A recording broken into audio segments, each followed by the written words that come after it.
Pilpres 2024 kali ini bukanlah pemilihan umum presiden dan wakil presiden biasa.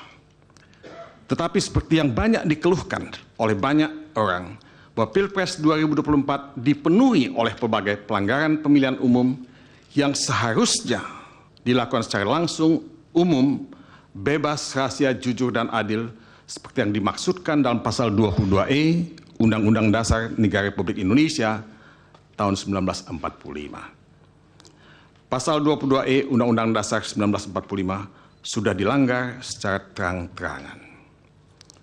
Pelanggaran yang terjadi, yang oleh sebagian orang disebut sebagai kejahatan, akan kami buktikan kemudian pada bagian selanjutnya.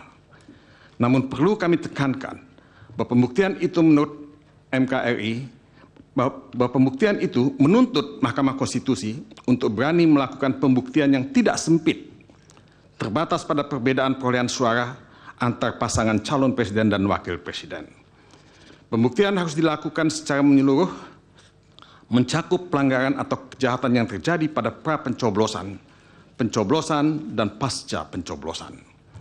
Dalam perkara PHPU, presiden dan wakil presiden selama ini, MKRI hanya menyentuh persoalan perolehan suara dan perbedaan perolehan suara.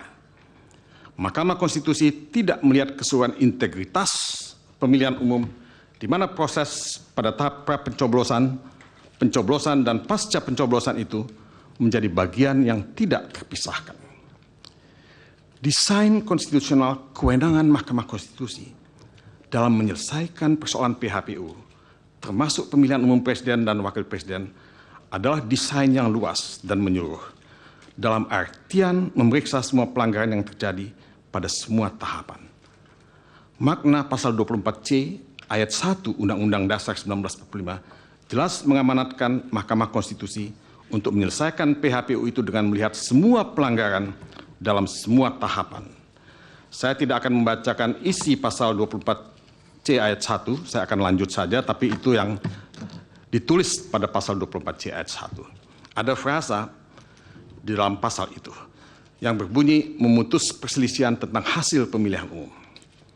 Frasa ini adalah frasa yang luas dan menyeluruh, di mana maksud dari pembuat pasal ini jelas bahwa Mahkamah Konstitusi berwenang, malah berkewajiban untuk memeriksa perkara PHPU, presiden dan wakil presiden secara lengkap, melihat semua tahapan dalam perspektif yang holistik. Inilah desain konstitusional yang bisa kita simpulkan hanya dengan membaca bunyi pasal itu. Kita tidak membutuhkan tafsir lain, karena tafsirnya sangat jelas, malah tidak memerlukan penafsiran sama sekali.